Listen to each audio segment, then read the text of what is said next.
સાદો બ્લાઉઝનું આપણે કટિંગ કર્યું છે. જુઓ, સાદો બ્લાઉઝનું કટિંગ કર્યા પછી આ પાછળના અને આગળના બે અલગ કરી દીધા.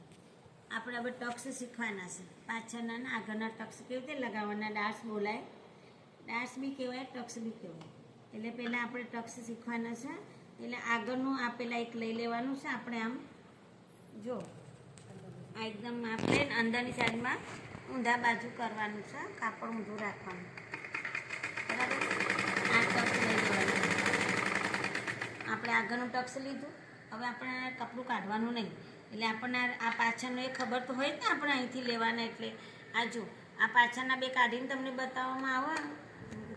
ખબર નહીં કાઢતા તો બેગ જોશે પહેલાં તો કાઢતા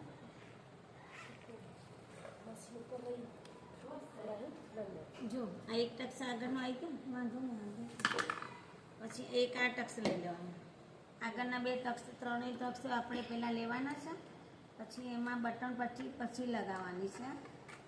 એટલે તમને થોડું હજુ પછી ડાયરેક્ટ જ લઈ લેવાના. આપણે દોરો કાઢવાનો નહીં. એક એક ટક્સ લેતી વખતે કાઢવાનું નહીં. કાપડ કાઢવાનું નહીં. કાપડ કાઢશો તો તમારે દોરાનું બંધ ના કરતી પછી અડધું રહી જશે.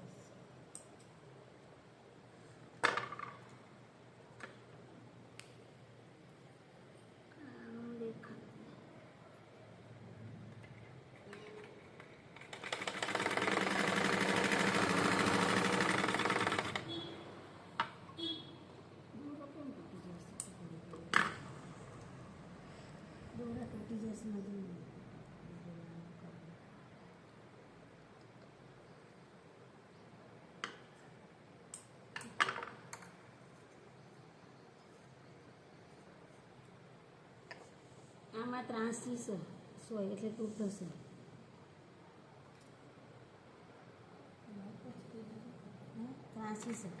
આ બાજુ આવી જશે.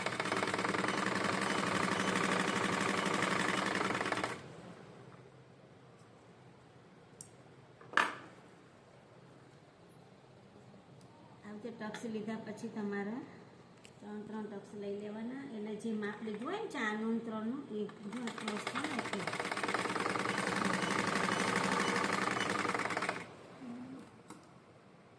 આપણને ખબર હોય ને વારા ફરતી કયો ટક્સ બાકી છે તો કાઢવાનું નહીં અને ડાયરેક્ટ આપણે આમ લેતું રહેવાનું. જો હું કાઢું છું દોરું તૂટે એટલે પછી નીકળી જાય. જો આપણાને આડી સોય છે. ના વિડીયો મારે અડધો થઈ જાય. બંધ નહીં કરે ને વચ્ચે સોય ઊંધી લાગે. સીધી જ છે. સોય તો સીધી જ છે લગાવી છે પણ આ દિશ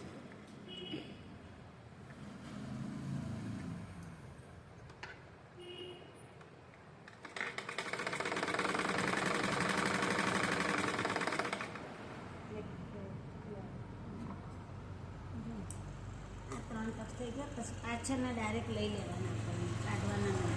પાછળના બે આવી રીતે 3 ટક્સ લઈ લેવાના. બે લીધા પછી તમે પછી બતાવો કોને કહેવાય. ચાલુ છે ચાલુ છે.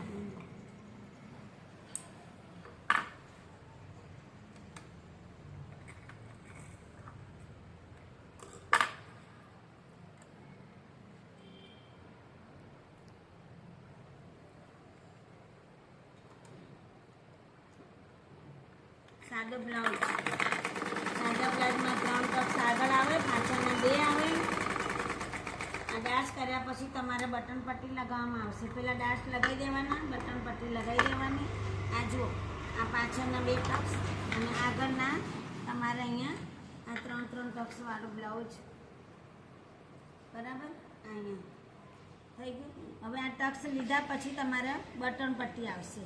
બટન પટ્ટી આવશે એટલે પ્રમાણે તમારે અહીંયા જોઈ લેવાનું. પહેલાં હવે એને સીધું રાખી દેવાનું આમ કાપડ, અને જે આ જે બટન પટ્ટી આવે ને એ અંદરથી લગાવવાનું.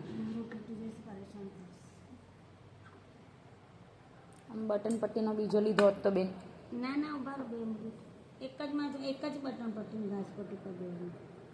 મોટો વિડીયો નહીં કરવાનો આ તો. 5 મિનિટ તો થઈ ગઈ બેન. હે હા તો ઉભા રહો.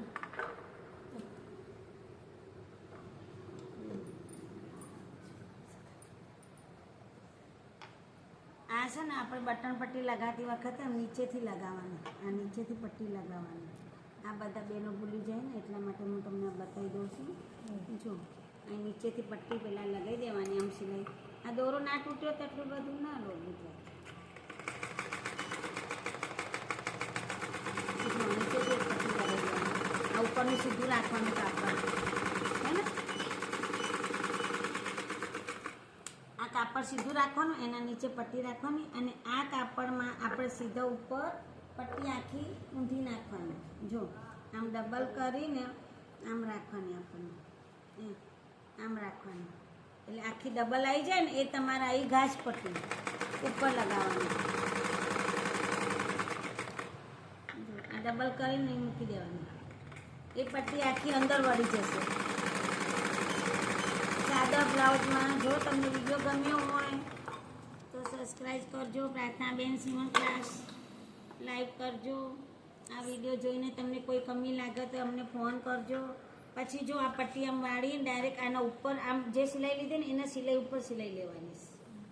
આ પટ્ટીમાં આપણે ડાયરેક્ટ સિલાઈ ઉપર બહાર પટ્ટી નાખવાની નથી, એટલે આ પટ્ટી અંદરે દેખાય અને તમારે બહાર દેખાય. એટલે આ પટ્ટીની જે સિલાઈ છે ને જે નીચે લગાવી હતી એ સિલાઈ પર સિલાઈ આવી જોઈએ. અડધી પટ્ટી બહાર ને અડધી પટ્ટી દેખાવું જોઈએ. એ તમારે બટન પટ્ટી આવશે. જો તમે બટન લગાવશો તો આમાં આવશે અને હૂક લગાવશો તો પેલી અંદર પટ્ટી આવે ને જે આ બનાવીશું ને એ આખી અંદર જતી રહેશે. આ પટ્ટી આખી અંદર આવી જાય. એ પટ્ટી આમ સિલાઈમાં દેવાની, ના દેખાય એવી રીતે આખી અંદર જવા દેવાની.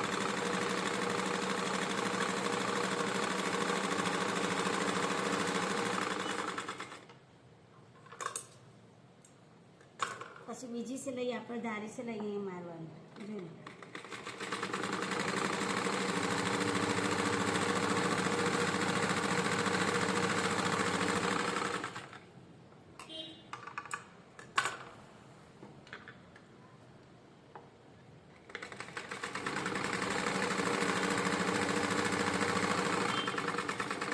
આવશે.